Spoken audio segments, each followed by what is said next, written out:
Hey, everybody, welcome to this live edition of Mind Your Own Business. We've got the Vistage logos up today. I never point the right direction right here because we're going to talk with an award-winning author, tremendous speaker. I mean, you're going to ask, how could Steve get her on this podcast? And, it's bribery, But AmyK, welcome. This is an exciting day for me. Maybe tell our audience a little bit about you. Well, thanks for having me. It's such a privilege. And probably the most that you care about me is that I have sat in your seat. So I was a Vistage member for 8 years. I get what you're going through, and been a longtime speaker, been the leader of an organization, billion-dollar retail consumer product company, been an entrepreneur. And so I get it. And I don't mean that as my tagline of she gets it. I mean, I literally and legitimately get it. And that matters most. Yeah. I mean, having sat in the seat changes everything. It sure does. We go from ivory tower theory to blood, sweat, and tears. So yeah. Yeah. Particularly when it's your money. I always say there's those who own businesses and those who manage other people's money. And today, it's probably never been less clear what's ahead. And you've spoken to more than 30,000 CEOs over the past number of years. I'd like to really ask a two-part question. What are you hearing now? What does your intuition say is in front of us? And then how is it different from the past? Well, let's start with the same. So every generation brings new challenges, and every generation brings new solutions. And so what's the same is that the world is shifting, and it's like kind of like a duh, it never stops changing. What we have to ask ourselves, and what I love about this question, is how do I capitalize on the shifts, and which shifts are relevant to me? Because hashtag shift happens. So if shift is happening, then I got to figure out which of these shifts are actually relevant for me. And I'll give you a great example. So we'll do something where I think everybody's familiar with Amazon. So 2 years ago, I was on stage, and 2 years ago, pre-pandemic, I was talking about the fact that Amazon was drone testing in the UK. And they were really trying to get it down to that 48-hour delivery window consistently, and then 24 hours. And I was saying that they're going to work and they're going to bring that to the United States. And everybody in the Vistage Summit, the executive summit, probably had 500 people in the room. They're like, yeah, but what do drones have to do? We're not bringing drones to the US. And I said, we will eventually. I said, but it's not about the drone itself. I said, you have to look at what's happening now to customer expectations.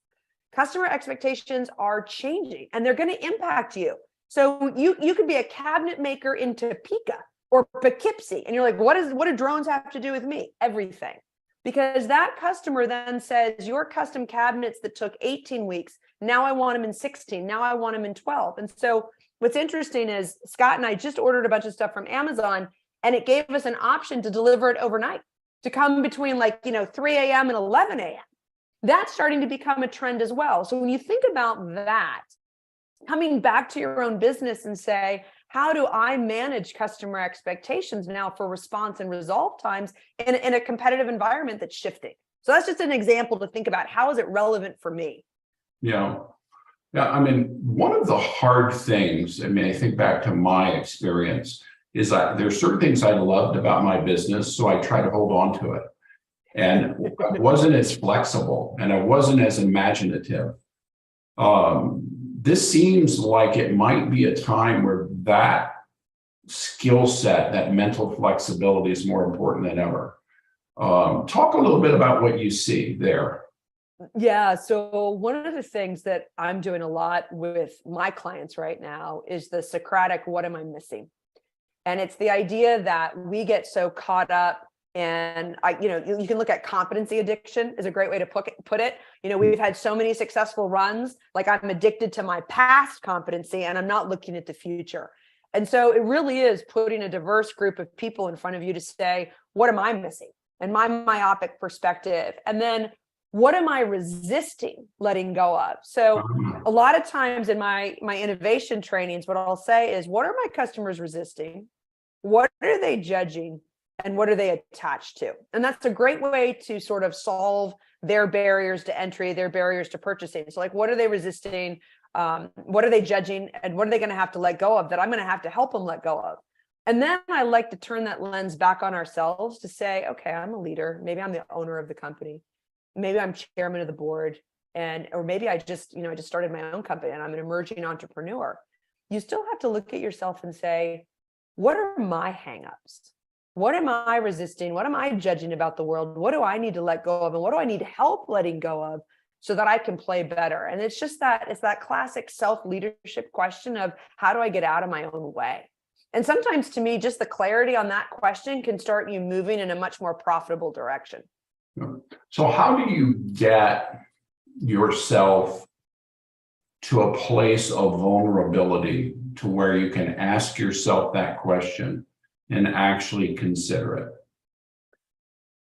Well, do we have 3 hours for a spiritual awakening? I think that, we're all on a spiritual journey, and it's not religion. I'm not talking religion at all. We're on a spiritual journey. This is just my woo-woo 2 cents. But a long time ago, somebody told me that me is just an acronym for mind and ego. And if you can realize that you are not your mind and you are not your ego, that you are behind them, observing your thoughts, observing your emotions, observing your triggers, then you actually become more self-aware of how you operate in the world. And instead of reacting, you become much more thoughtful. And to me, what I love about some of the most brilliant leaders that I've witnessed over the years is that they become better witnesses of themselves, and then they learn how to play better. So they show up in a meeting, not with an agenda, not to be right, not defending, not judging, but very curious, very observant, to be a witness to everybody around them, a witness to what's happening in the world, so that they can respond more thoughtfully. And then you see that rather than like running from whatever's going on in the world, they're very clear on what they're thoughtfully walking toward. And I hope that resonates, because it's a big aha and it's a big transformational shift when you can start witnessing your own mind and ego. Yeah. And some of our audience will be familiar with a program, if you will, called Heroic, which I'm not sure if you're familiar with it, or Optimized, where we say that our role in life is to be the best possible version of ourselves in service to something greater. Yep. In order to do that, one of the basic tenets is humility, that being behind your me, if you will. So as we think about that and we enter this whitewater phase of America, I love the way you framed it as a shift. What is going to be asked of business leaders over the next, say, 6-12 months that hasn't been asked in the past, as you think about all your time with all our different CEOs?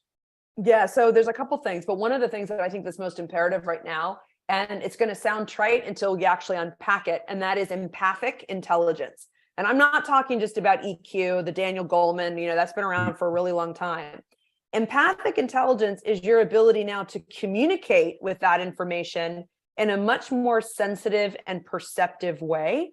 Because with the rise of mental health and anxiety and antidepressants, and I don't say that with judgment, statistically, there is a rise in all of these needs. Leaders, in order to just do the classic fundamental, let's attract and retain top talent, let's have a culture that people can be committed to in a hybrid and remote world, so that in a way that we can grow profitably and build a team that gets excited about that vision, you as a leader are going to have to go back and say, I get EQ. I understand emotional intelligence has been proven to be 58% of job performance, full stop. But to communicate then sensitively, perceptively, in a way that says, I see you, I hear you, I understand you, and then to have boundaries still with that person to say, but I'm not going to settle for mediocrity. I'm still going to expect excellence from you. So you lead with a soft front and a hard spine. That's a skill. That's a real skill set. And I think that where a lot of leaders are going to fall behind is they're going to be like, hey, I listened to you last Thursday. Like, why didn't you do this? And it's like, no, that conversation is more nuanced than that. And so I think that empathic intelligence is one of them. And I think that the second thing that I'll take a look at is it's tuning out the noise. And what I mean very specifically by that is not getting caught up in, and I say this professionally, the bullshit noise and the things that distract you from staying focused. And I'll give you a classic example: quiet quitting.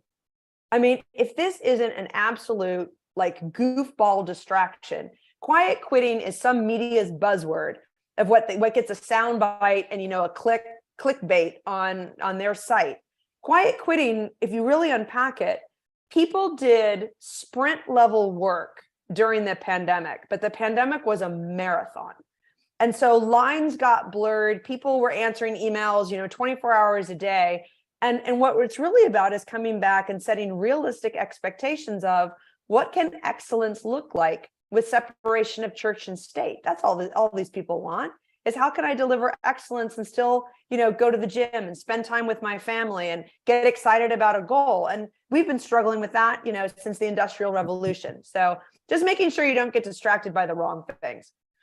Yeah, and being a tribal society, we love labels. And so, because labels give us an excuse not to do the work.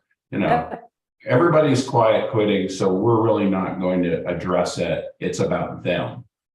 Or to not do the critical thinking. I mean, you just nailed it. If I take that, again, noise, and I just buy into it and I don't actually unpack it or think critically about it, then I can just use it as an excuse or point to why my business isn't growing. Well, everybody's quietly quitting. No, they're not. And in fact, they're not even quitting. I mean, that's the irony of it. Nobody's even quitting. So, and I don't mean that the people didn't leave in droves of the Great Resignation. And again, be careful what you believe, get your facts. But the point of quiet quitting is that people are quitting, and they're not. What they're trying to do is self-preservation and self-leadership of how do I show up more fulfilled and integrate the priorities of my life and stay committed to your vision. And that's a very different conversation than just quietly quitting.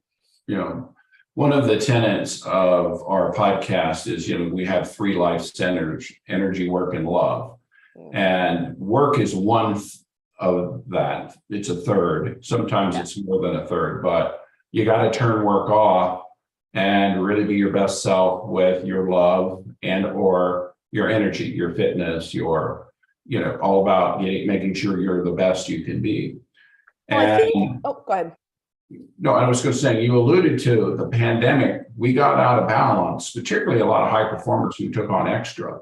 And now it's disappointing that they actually want a real job instead of this sort of hyper producer, do all and be all. How does a CEO manage through it? And then I'd like you to come back to the point you're going to make. No, that is the point I was going to make. So we're in sync. I think that I've always believed that energy, not time, and you're just validating what I think too, that energy, not time, is the fundamental currency of high performers. And I believe that full stop.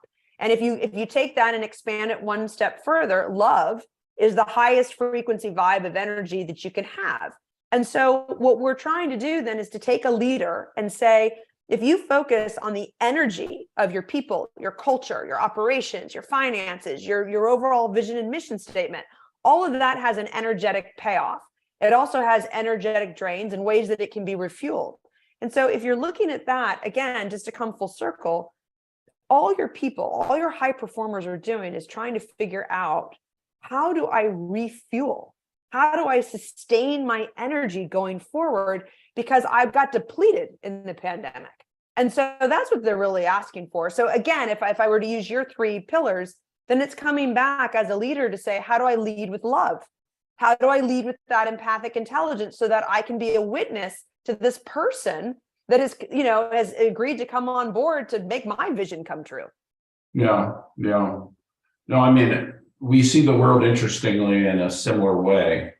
I've heard a statement by many investment managers that anybody could make money over the past decade. The markets were so favorable, but now it's really gotten hard. And I know some investment firms have started cutting back on a lot of frills because they're really not delivering the results that they wanted to. Part of it related to the economy. So if you're sitting in a leading indicator business like that, it's a little easier to see. But how do you think the business owner today who's not yet uncomfortable can get comfortable with being uncomfortable, because that discomfort is coming. Yeah. But it's also a long-term game. And I say that purposefully. It's long-term and it's just a game. It's all a game. And Yeah. so part of detaching from that contracted energy, and boy, we're going more woo-woo than I've gone in a long time on a podcast. But when you as a leader come with this, I have to hunker down and I have to, your business reflects back your leadership. And so if you're going to be contracted and you're going to be energetically ungenerous, your business is going to reflect that. Yeah. And if you can be smart and you can make smart decisions, but do it from a place of flow and not force, and be like, okay, cash is king, or we won't hire for a little while, but we're going to make sure that the people that are here are excited to be here and they feel purposeful and they feel significant. And we show them their significance with a long-term trajectory, that this isn't just 1 year. Like we're doing this business for a while, and we got a game plan, and we're employing your dreams, and we've got a vision for you. You've got a vision for yourself, and you play with that in every conversation. And now I'm going to go a tagline on you, but I believe it. Leadership is happening one conversation at a time. Mm-hmm. Your energy in that conversation is happening one conversation at a time. And so who you are in that conversation is going to create an energetic escrow for how your people go out and play after that conversation. And knowing the game you're in and really having a plan, flexible plan on how to play it is key. And all too often when things are good, we cruise through it without really that structured understanding of what this is really all about. Okay, so let's get real practical here. So one of the things that I tell leaders is, if you want to go through change with the least amount of discomfort possible, you got to raise the AQ of your organization. AQ, adjustability quotient. And you can Google this on the internets. And I say that irreverently, but it's out there. So the AQ, adjustability quotient, is your ability to adapt, change, modify, tweak, add, subtract with the least amount of discomfort possible. Well, what makes people uncomfortable?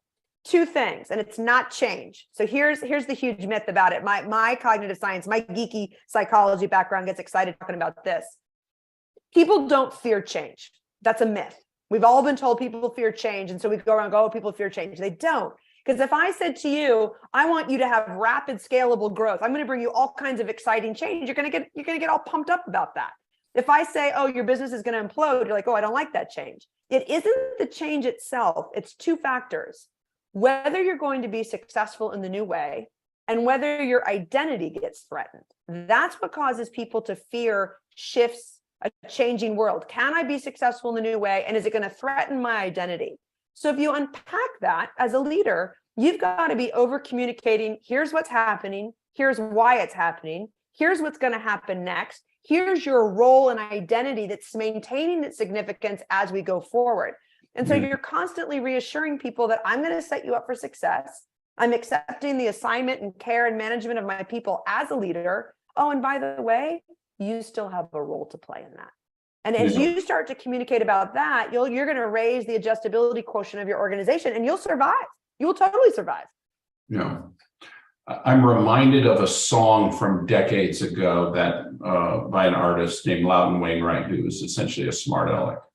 And his song was called Fear of Flying. And one of the lines is, no one's afraid of flying. We're afraid of crashing. Yeah. And so to your point, it's explaining why we're not crashing. Yeah. So now so true. So you have a very interesting background besides helping CEOs, and most of my audience is business owners. You're a best-selling author, you do keynote speaking, but you've also, worked with some tools that are pretty exceptional. Can we just talk a little bit about you for a minute and kind of take us on a little tour? I am a teacher through and through. So literally from an elementary school teacher, which is what I was originally trained to be, to a corporate sales trainer, to starting my own leadership and sales training company 22 years ago this December. And the common thread through, yeah, so I get the entrepreneurial roller coaster. I've been an executive in corporate America. And one of the things that I just believe in, it's just full-heartedly, is that education changes your ability to expand not only your own potential, your career as a joyful life. Being in the career of a joyful life is what I'm so about, because our blip on this planet is so short. And so my trajectory is all about teaching. And whether that was for somebody else in the classroom, around the globe, I've lived all over the globe in a myriad of places, from Shanghai to London to Atlanta. I've traveled, and now I'm in San Diego. And the one thing that I think is constant is that when people get educated, they play a new game, and they play it better. And so that's part of the reason that I love being a part of my own mastermind. I was a Vistage member, and this is not a commercial. This is literally whatever you want to do, whatever syncs with you, stay curious and continue to learn about the things that matter to you, and whatever that is that lights you up. And so I'll give you one of the most popular tools in my career with Vistage, because Vistage has been a client now of mine for a little over 22 years, is a tool that I got from one of the most successful agents in the National Football League here in the United States. He was a consummate negotiator. He was with the Dallas Cowboys and the Denver Broncos for years. And I was just like, what's your secret sauce? And he shared a framework that went all the way back to Aristotle. And it just shows you that when we take responsibility for something and we invest in ourselves and we stay open and curious, we can find some gems. We don't have to reinvent the wheel, but we can find some gems along the way that change the way that we play. Yeah. There's so many brilliant pieces to what you just said. I guess what I would ask is, as you've experienced Vistage, because you were a member, how do you stay open to that improve 1% every day, which is something I believe in? You got to be 1% better every day, because a year from now, you're going to be playing yourself. And so how does one be and stay open to that? Well, I think if I'm really candid, part of it is I was blessed to be raised in a family that prized intellectual curiosity. And so I grew up in a house that was filled with books, with people who were reading the newspaper, parents who wanted to dialogue about world events. I grew up in Washington, D.C. And so there was a lot of activity on a global scale, and my parents were curious. And so that was what was modeled to me. I also think that we can be in the practice, and I very much believe in this, of showing up and choosing to be in the practice of evolution, to be in the practice of expansion, to be in the practice of learning and growing. But it is a choice. And I think that, I didn't invent that. There's a lot of great books out there about whether you want to be somebody that shows up and believes that you can be in a growth mindset or not. And I happen to be in that camp. But I do know that there are days when I'm sort of like, has the universe taught me enough lessons? Like, can the lessons stop for a little while? But at the end of the day, I want to be in that practice. I want to stand. I always talk about it with my clients. I want to stand at that intersection of pleasure and purpose. Mm-hmm. And I want to look out, from all angles at that intersection to know that I am living a life of joy, and it's purposeful, it's meaningful, it's significant. And that means that I have to show up every day and choose that. Yeah. So I want to touch on one quote of yours. And I want to lead it with a quote that I think encapsulates it, which is, today, many are comfortable with being average. We're in the middle of the pack. And I believe average is the worst of the best and the best of the worst. So it is no place to be. It's just no place to be. And you've said mediocrity is one of the most subversive things in business. Talk a little bit about how you see that. Exactly. You just nailed it. It's like the worst place to stand, because what do you have if you're just mediocre? What are you going to do with that? And so what I encourage people to do is to think about it as, everything from your job description to your strategy session with your teams. I mean, think about the job descriptions that we read. I need a minimum of, I need a minimum of, I need a minimum of. I'm like, oh, that's a brilliant way to start, right? Let me just start by hiring Mr. or Mrs. Average. But what I love to do on a practical level is pull a team together so that you're not condescending, you're not arrogant, but that you co-create the future. And you say, how might we define an A player on our team? What does an A player look like? What are they doing? What are they saying? And I think that when everybody co-creates a definition of what it means to have high performance, you get a lot more investment, engagement, and buy-in of stepping up to A. Mm-hmm. And it's kind of like, I've worked with sales teams for, I don't know, almost 3 decades now.